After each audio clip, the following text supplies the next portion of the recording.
Olay voin hi November ni somni pare Thanksgiving ania voin hi hei Mexican Thanksgiving kan manga kan chung koin hi biakin ania khong pang towa hei kapizon le puzon te omna ania Mexican hi pizon le puzon te ne na kan manga ni hi chonin ko thranin heta Mexican state mizo a thei chei khom na an buat saya chu te chu dei khom a yen hodar hlom to a biak in hi ya lian tha khop mai hi sal pang chu chuan helam pang hei lu na ni a sa kan fa te hau Malang bye bye bye bye sa chuan Mexican hianin mizo ko thran hi hemi chia hi oma ta zo da thak ko thran dang chu om nual thawa anom khop mai kher to ti tamani se hei ifa tai zong mi helai ai om khom ania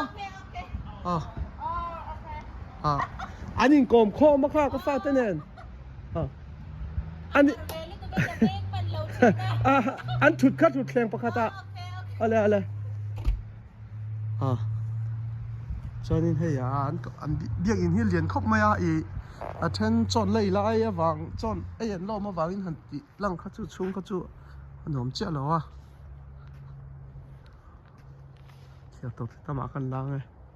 hei ti hian nan kompon po hi zau khop mai ka tel ve dau to thawin ka hri hei pizon le puzon te pi le pu te khwa na hi chu thianin hei am parking po alian tha khop mai khom pui pon dong theyang he biak in hian lei kum kha ka lo thei hil to ala reil tuk lo ani bizau ko than din na hi chuan hei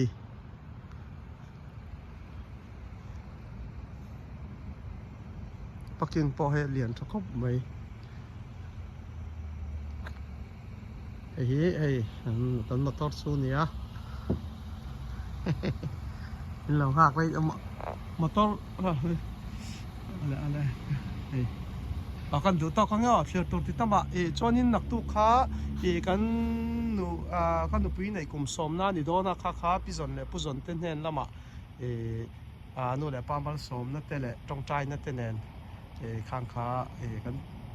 in po cha ve dan chu nia ko from member po thei heta Mexican mi zo zong le thei kan kha run kal turin kan som boka so kan cycle boka ni chuan engine ni lama Indiana kan omna lama kan ho phei liang